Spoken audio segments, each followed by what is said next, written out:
Indoor plants रखना आजकल trendy तो है ही, उसके साथ ही ये हमारे घर की एयर को प्यूरिफाई करता है और मेंटल और फिजिकल दोनों तरह की हेल्थ को बेनिफिट पहुंचाता है। घर के अंदर एक पॉजिटिविटी, एक सुकून आता है। इस तरह के बहुत सारे बेनिफिट्स हैं जिसके कारण हमें इंडोर प्लांट्स अपने घर के अंदर रखने चाहिए। तो हम रखना तो चाहते हैं, लेकिन उनकी देखभाल किस तरह करें ये हम में से काफ़ी सारे लोग नहीं जानते हैं।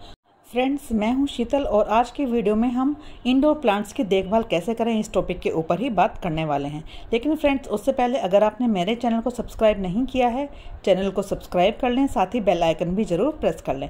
सबसे पहली चीज़ है, अगर आप अपने घर में इंडोर प्लांट्स रखना चाहते हैं तो किस तरह के पौधे आपको लेकर आने चाहिए। घर में कितनी रोशनी, कितनी धूप आती है, ये सब देखकर ही आपको पौधे लेकर आने चाहिए। और पौधों के बारे में अगर आप थोड़ी सी जानकारी पहले से ही लेके रखेंगे तो ये बहुत ही बेनिफिशियल होगा आपके लिए।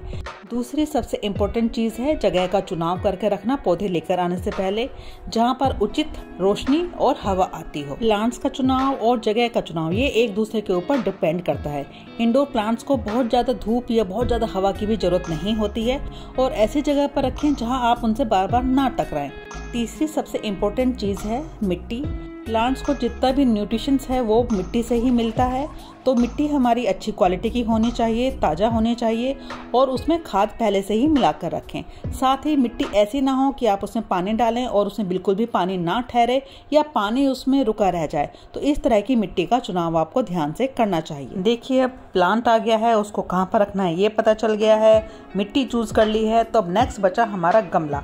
तो फ्रेंड्स, हमें किस तरह का पॉट यूज़ करना चाहिए वो भी बहुत इम्पोर्टेंट है। जहाँ तक संभव हो सके हमें टेराकोटा का मिट्टी का पॉट ही यूज़ करना चाहिए। आप चाहें तो चीनी मिट्टी का पॉट भी यूज़ कर सकते हैं। इससे मिट्टी के अंदर जो जड़ें होती हैं उनको ब्रीथ करना, हवा आर पार होना आसान हो जाता है, जो कि प्लास्टिक के या सीमेंट के पॉट्स में पॉसिबल नहीं है। अब हमने इन सब बातों को ध्यान में रख के प्लांट तो लगा लिया है, लेकिन अब आगे उसकी देखभाल कैसे करें। फ्रेंड्स, सबसे पहली चीज़ है पानी, कि हमको अपने पॉट्स में कितना पानी डालना चाहिए, उसकी क्वांटिटी और कब कब डालना चाहिए।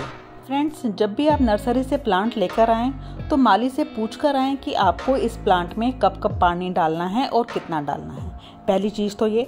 सेकेंडली, जब आपने पानी डाल दिया है और मौसम के अनुसार आपको कैसे डालना है, तो एक सबसे अच्छा आइडिया है कि गमले की मिट्टी को हाथ से टच करके देखें। अगर उसमें नमी है तो पानी डालने की ज़रूरत नहीं है, अगर वो सूखा सूखा है तब उसमें पानी डालने की ज़रूरत है।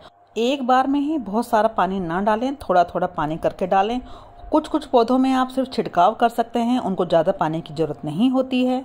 ज़्यादातर प्लांट्स में हफ्ते में वंस या ट्वाइस ही पानी डालने की ज़रूरत पड़ती है और वो भी बहुत कम क्वांटिटी में, तो हमें इस चीज़ का ध्यान रखना चाहिए। इंडोर प्लांट्स की अच्छी ग्रोथ के लिए एक चीज़ और बहुत इम्पोर्टेंट है, वो है फर्टिलाइज़र यानी कि खाद। पहले तो जब हम पॉट में किसी भी प्लांट के लिए मिट्टी तैयार करते हैं, थोड़ी सी खाद हमें उसी टाइम पर ही डालनी चाहिए। वैसे भी प्लांट की ग्रोथ के लिए मंथ में वंस हमें खाद जरूर डालनी चाहिए, चाहे वो जैविक हो, वर्मी कंपोस्ट हो या लिक्विड फर्टिलाइज़र हो, या आप होममेड खाद भी बना सकते हैं। इसके ऊपर मैंने एक पूरी वीडियो डाली हुई है, मैं डिस्क्रिप्शन बॉक्स में डाल दूंगी, आप चेक कर सकते हैं कि घर में ही फर्टिलाइज़र कैसे बनाया जाए। प्लांट्स को जो भी न्यूट्रिएंट्स मिलते हैं वो मिट्टी या फिर खाद से ही मिलते हैं, तो इस बात का ख्याल रखना चाहिए। अब बात करते हैं पौधे की कटिंग की। हमें प्रूनिंग के बारे में पहले से ही जानकारी होनी चाहिए थोड़ी थोड़ी, कि हमें प्रूनिंग कब करनी है और किस तरीके से करनी है। इसके लिए अलग से टूल्स भी आते हैं। कभी कभी जो इंडोर प्लांट्स होते हैं वो साइज में बहुत ज़्यादा बड़े हो जाते हैं, तो उनको कटिंग करने की ज़रूरत पड़ती है। अन्यथा होगा क्या कि उसकी जड़ें पॉट से बाहर आ जाएंगी या फिर जरा सी हवा लगने से ही वो पौधा नीचे गिर सकता है और आपका पॉट भी टूट सकता है। प्लांट की देखभाल में एक चीज़ और आती है, वो है रिपोर्टिंग। हमें किसी भी प्लांट को साल 1.5 साल के अंदर रिपोर्ट कर देना चाहिए। कहने का मतलब ये है कि हमें उसकी मिट्टी को बदल देना चाहिए, क्योंकि धीरे धीरे मिट्टी की जो न्यूट्रिशन वैल्यू है वो धीरे धीरे कम हो जाती है और साथ ही उसकी जड़ें इतनी फैल जाती हैं प्लांट की, उनको भी थोड़ा सा ट्रिम कर देना चाहिए। तो कोई भी प्लांट हो हमें उसको रिपोर्ट जरूर करना चाहिए। प्लांट्स चाहे घर के अंदर हों या बाहर हों, उन सब पर धूल तो जम ही जाती है। बाहर वाले प्लांट्स पे बारिश से वो साफ हो जाते हैं। इसी तरह हमें घर के अंदर रखे प्लांट्स को भी स्प्रे बोतल से या गीले किसी भी कपड़े से उनके लीव्स को साफ करते रहना चाहिए, जिससे कि जो धूल की परत है वो हट जाएगी और उनको ब्रीथ करना आसान हो जाएगा।